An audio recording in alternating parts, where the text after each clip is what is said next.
आप सभी लोगों का फिजिक्स फैक्टर चैनल में स्वागत है। सब्सक्रिप्शन फ्री है बच्चों, तो सब्सक्राइब करें मेरे यूट्यूब चैनल को और बेल बटन दबाना बिल्कुल मत भूलना, जिससे आपको मिलेंगे फिजिक्स के सारे लेटेस्ट वीडियो सबसे पहले। हेलो दोस्तों, हमारा ये आज लेक्चर नंबर 10 है इलेक्ट्रोस्टैटिक्स 2 चैप्टर का, और इस लेक्चर में हम देखेंगे इक्विपोटेंशियल सरफेस के बारे में। ठीक है, तो इक्विपोटेंशियल नाम से ही आप समझ सकते हो कि वैसा सरफेस जहाँ पे पोटेंशियल सेम हो, तो उसी को हम अच्छे से डिटेल में इसको समझने की कोशिश करेंगे।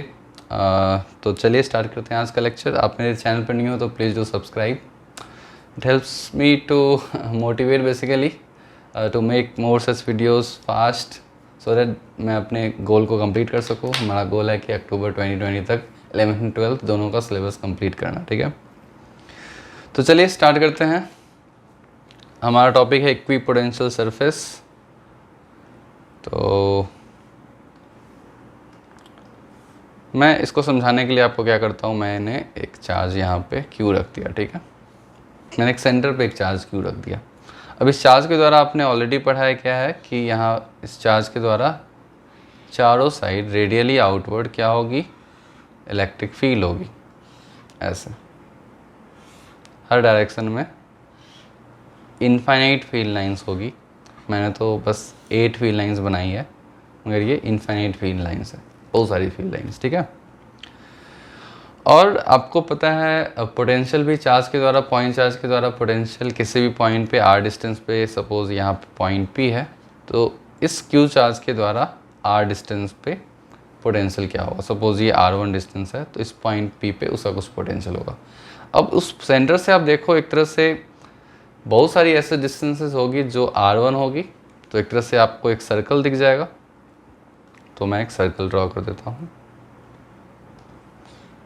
तो ऐसे ही r डिस्टेंस पे यहाँ पे ऐसा कुछ आपको सर्कल दिख जाएगा, जो कि मैंने एक लोकस ऑफ पॉइंट मैंने ड्रॉ कर रहा हूँ। मैं I am drawing a locus of points which are equidistance from the centre. ठीक है, r1 डिस्टेंस है, तो ये हो गया सपोज Q पॉइंट, और ये हमारा R पॉइंट हो गया, ये हमारा S पॉइंट हो गया। तो ये सारी जो पॉइंट्स है, इस सारी पॉइंट की पोटेंशियल क्या होगी, आप ध्यान से देखोगे सारा पॉइंट r1 डिस्टेंस पे ही है, तो इस सारे पॉइंट की पोटेंशियल क्या होगी।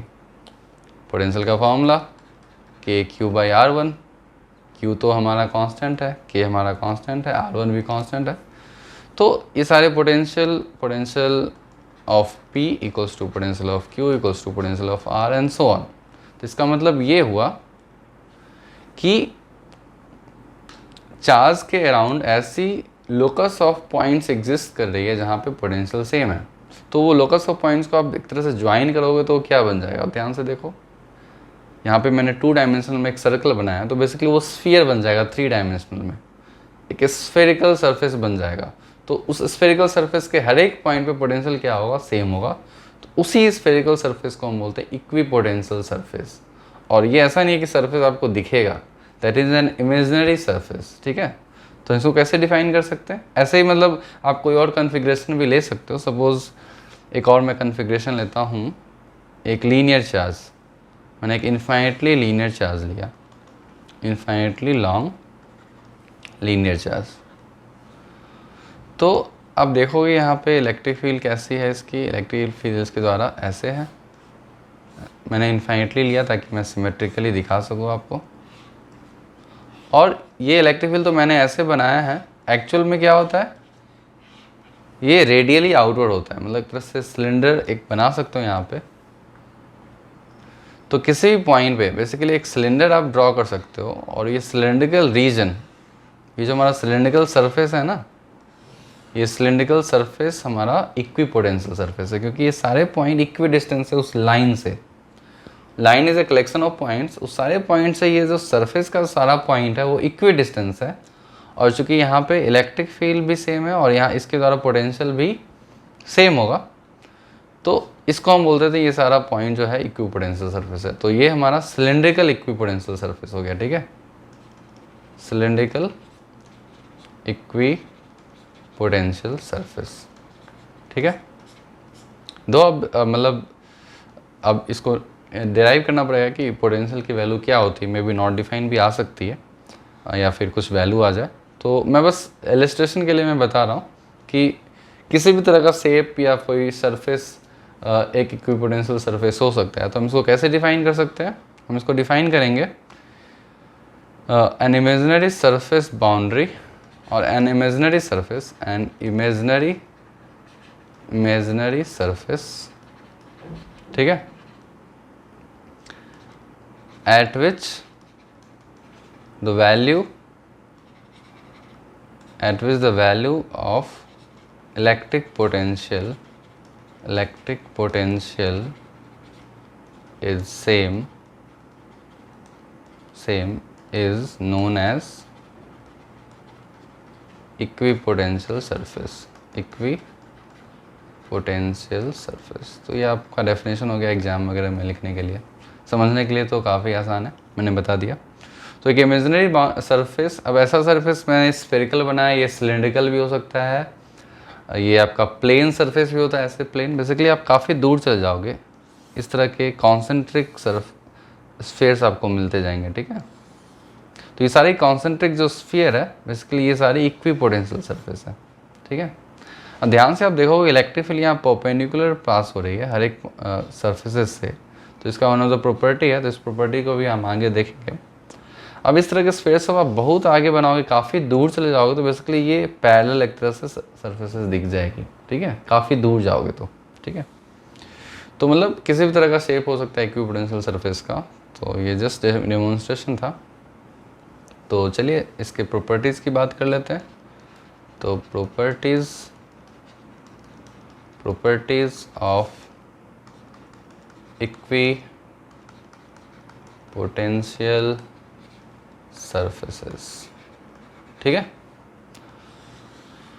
तो ये थोड़ा सा थ्योरेटिकल है, तो one by one each point हम लिखते हैं। तो हमारा पॉइंट नंबर 1 है फर्स्ट प्रॉपर्टी। तो इसका डेफिनेशन ही है कि हर एक पॉइंट पे पोटेंशियल की वैल्यू सेम होगी। तो all the points that lie, चाहो तो नोट बना सकते हो। सो ऑल द पॉइंट्स, दो मैं ये नोट सारा शेयर कर देता हूँ गूगल क्लासरूम में भी, तो आप वहाँ से भी नोट PDF नोट आप डाउनलोड कर सकते हो। तो all the points that lie on the surface of an equipotential surface have the same potential। मतलब जस्ट डेफिनेशन ही मैंने लिख दिया, रूल नंबर 1, प्रॉपर्टी नंबर 1, ठीक है। तो सारे पॉइंट्स पे इक्विपोटेंशियल सरफेस पे पोटेंशियल की वैल्यू सेम होगी, ठीक है। तो हमारा प्रॉपर्टीज नंबर 2 देखते हैं। तो इलेक्ट्रिक फील्ड जो होती है वो परपेंडिकुलर क्रॉस करती है, ठीक है, इक्विपोटेंशियल सरफेस पे। आपने देखा भी होगा इस दोनों डायग्राम में। तो electric field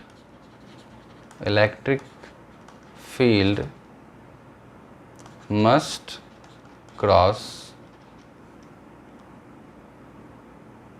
perpendicular to equipotential surface, ठीक है। इसका रीज़न भी आगे आएगा। मतलब चूँकि पोटेंशियल सेम होता है तो वर्क डन उसका 0 होना चाहिए। तो ये नेक्स्ट प्रॉपर्टी में आपको अच्छे से समझ में आ जाएगा। तो इलेक्ट्रिक फील्ड जो होगी इक्विपोटेंशियल सरफेस से हमेशा परपेंडिकुलर क्रॉस करेगी। तो ये पॉइंट नंबर 2 आपको याद रखना है।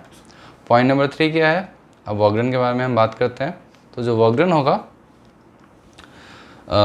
हमेशा 0 होगा इक्विपोटेंशियल सरफेस पे आप यदि ट्रेवल करोगे। तो बेसिकली मैं कुछ इक्विपोटेंशियल सरफेस बना देता हूँ, 1 2 3। तो ये V1 है, ये V2 है और ये V3 है, ठीक है, ठीक है, ओके।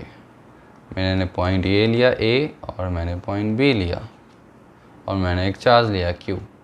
इस चार्ज को मैं मूव कर रहा हूँ, ऐसे मूव किया और ये पॉइंट A पे पहुँच गया।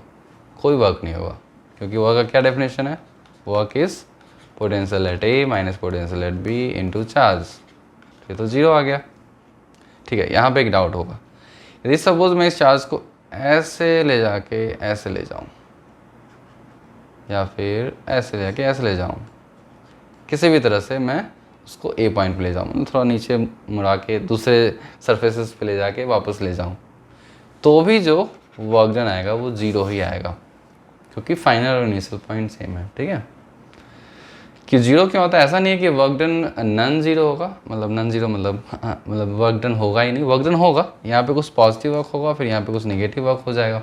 ठीक है, तो दोनों का सम जो आएगा बेसिकली वो 0 होगा। ठीक है, तो net work done if a point is moved, a charged particle moves from point A to point B, if those are having same potential, then work done will be 0। इसको आपको याद रखना है। तो मैं एज ए स्टेटमेंट लिख देता हूँ आपको। तो स्टेटमेंट है the net work done to carry a charged particle on equipotential surface is always 0। Basically आप पोटेंशियल एनर्जी की तरह समझ लो ना, कि सपोज किसी एक हाइट पे कुछ पोटेंशियल एनर्जी हमने u = 0 डिफाइन किया या फिर mgs डिफाइन किया। आप किसी ऑब्जेक्ट को, पेन को ही मान लो, ऊपर ले जाके वापस नीचे ले आओ।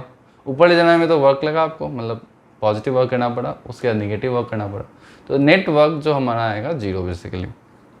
इधर से कंजर्वेटिव फोर्स की तरह समझ सकते हो। ठीक है, रूल नंबर 4 थोड़ा सा ऑब्वियस है कि इक्विपोटेंशियल सरफेस यदि आपको दी हुई होगी, सपोज मैंने ये दे दिया और इसको मैंने 2 वोल्ट बोल दिया, इसको मैं 4 वोल्ट बोल दिया, इसको मैं 6 वोल्ट बोल दिया, तो इक्विपोटेंशियल सरफेस से हम क्या निकाल सकते हैं? हम इलेक्ट्रिक फील्ड की डायरेक्शन बता सकते हैं। तो हम बोल सकते हैं, और उसका डायरेक्शन ये परपेंडिकुलर होगा 90 डिग्री, और हम बोल देंगे कि इलेक्ट्रिक फील्ड इस डायरेक्शन में फ्लो कर रही है। ठीक है, क्योंकि electric field in the direction of decreasing potential plus perpendicular to the equipotential surface. तो इस दो मतलब पॉइंट की मदद से आप इलेक्ट्रिक फील्ड लाइन्स ड्रॉ कर सकते हो। ठीक है, क्या है 2 पॉइंट्स हमारा? पॉइंट नंबर 1 कि ये परपेंडिकुलर टू सरफेस होगी, और सेकेंड पॉइंट क्या है कि in the direction of decreasing potential होगी, in direction of decreasing potential. ठीक है, तो ये होगा। तो ये हमारा चौथा पॉइंट है। तो चौथा पॉइंट क्या हुआ कि direction of electric field is from higher potential to lower potential. अब इसको आप चाहो तो लिख सकते हो, द डायरेक्शन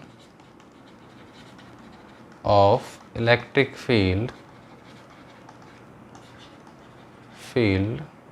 ऑलरेडी हमने इसकी चर्चा की थी, मगर ऐसे ही इसमें जनरली बताया जाता है, तो मैं भी बता देता हूँ। The direction of electric will always be in the direction of decreasing potential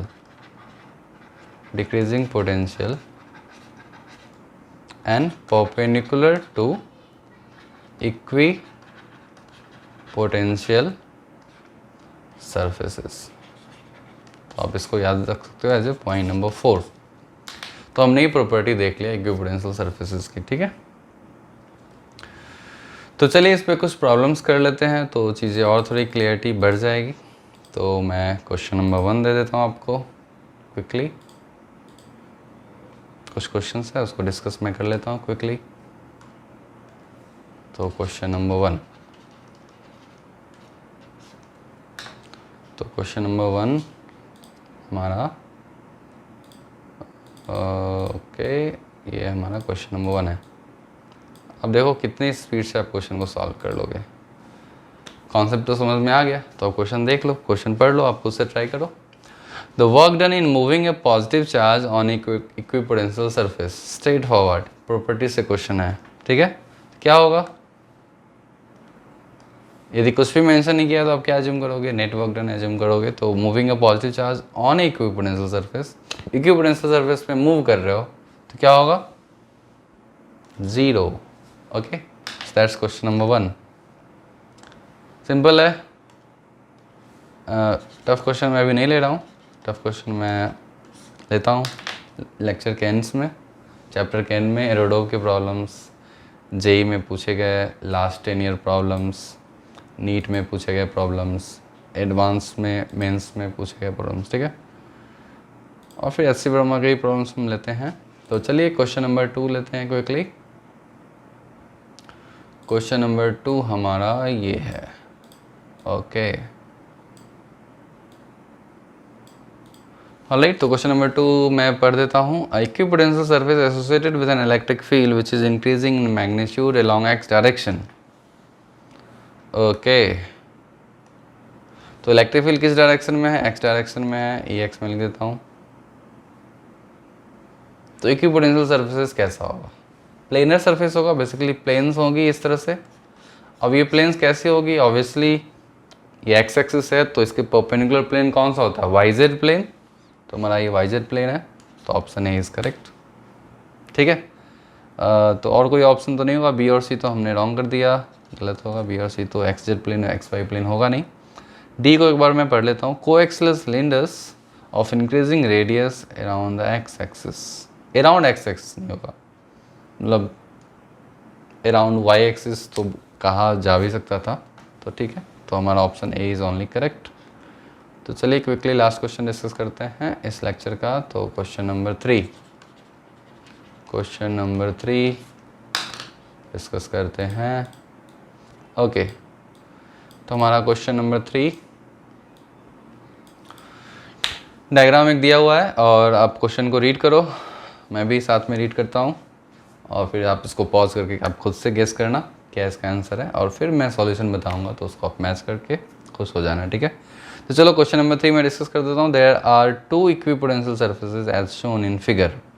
ठीक है, तो हमारे पास 2 इक्विपोटेंशियल सरफेस है और उनकी डिस्टेंस क्या दी हुई है? The distance between them is small R. Okay, so there are 2 equipotential surface as shown in the figure, और उनके बीच का डिस्टेंस आर है। ठीक है, the charge minus Q is taken from A to B. तो जनरल वर्क, अरे ये तो वही क्वेश्चन हो गया सिंपल।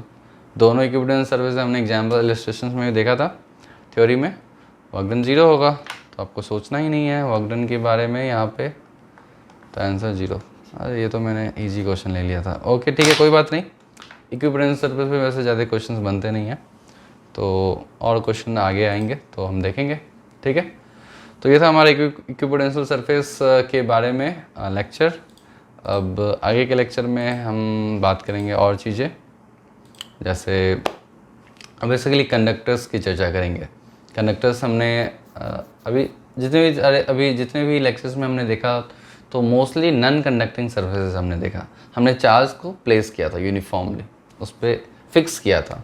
अब हम एक्चुअल कंडक्टर की बात करेंगे और वहाँ पे चार्जेस कैसे अरेंज होते हैं, तो ये सबको हम देखेंगे नेक्स्ट लेक्चर में। ठीक है, तो चलिए मिलते हैं नेक्स्ट क्लास में। आज के लिए इतना ही।